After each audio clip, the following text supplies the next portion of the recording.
एक गांव में एक बुजुर्ग औरत रहती थी। एक दिन उसकी मौत हो गई।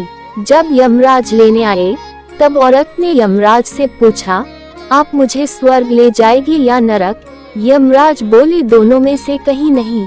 तुमने इस जन्म में बहुत ही अच्छे कर्म किए हैं, इसलिए मैं तुम्हें सीधे प्रभु के धाम ले जा रहा हूँ। बुजुर्ग औरत खुश हो गई, बोली, धन्यवाद, पर मेरी आपसे एक विनती है। मैंने यहाँ धरती पर बहुत स्वर्ग नरक के बारे में सुना है। मैं एक बार इन दोनों जगहों को देखना चाहती हूँ। यमराज बोले, तुम्हारे कर्म अच्छे हैं, इसलिए मैं तुम्हारी ये इच्छा पूरी करता हूँ। चलो हम स्वर्ग और नरक के रास्ते से होते हुए प्रभु के धाम चलेंगे। दोनों चल पड़े। सबसे पहले नरक आया। नरक में बुजुर्ग औरत ने जोर जोर से लोगों के रोने की आवाज सुनी। वहाँ नरक में सभी लोग दुबले पतले और बीमार दिखाई दे रहे थे। औरत ने एक आदमी से पूछा, यहाँ आप सब लोगों की ऐसी हालत क्यों है? आदमी बोला, तो और कैसी हालत होगी, मरने के बाद जब से यहाँ आए हैं हमने एक दिन भी खाना नहीं खाया। भूख से हमारी आत्माएं तड़प रही हैं।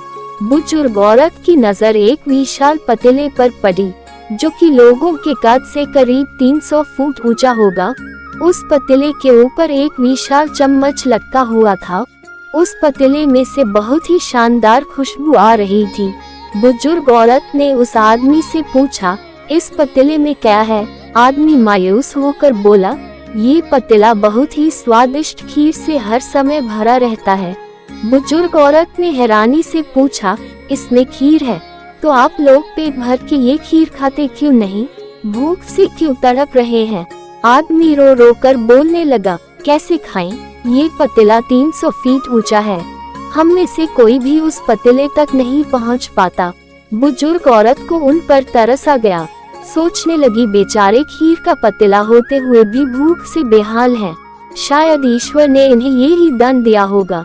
यमराज बुजुर्ग औरत से बोले, चलो हमें देर हो रही है। दोनों चल पड़े। कुछ दूर चलने पर स्वर्ग आया। वहाँ पर बुजुर्ग औरत को सबकी हंसने खिलखिलाने की आवाज सुनाई दी।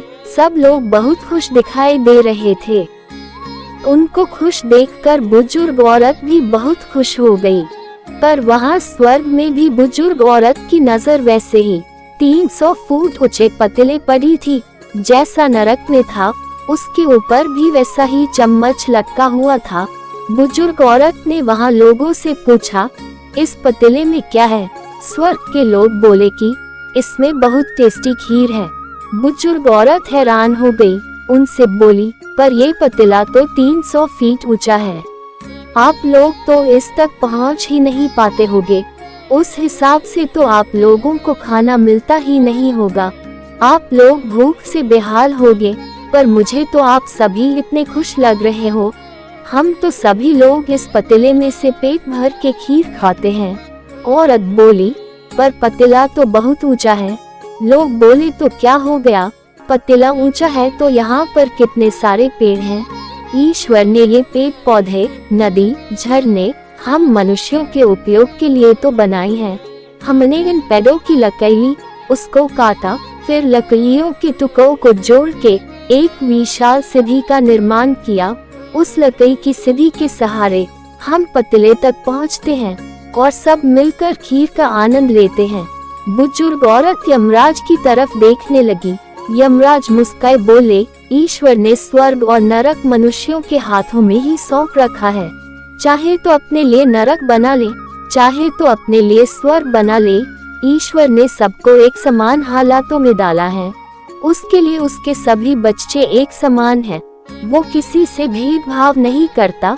वहाँ नरक में भी पेड़ पौधे सब थे, पर वो लोग खुद ही आलसी हैं।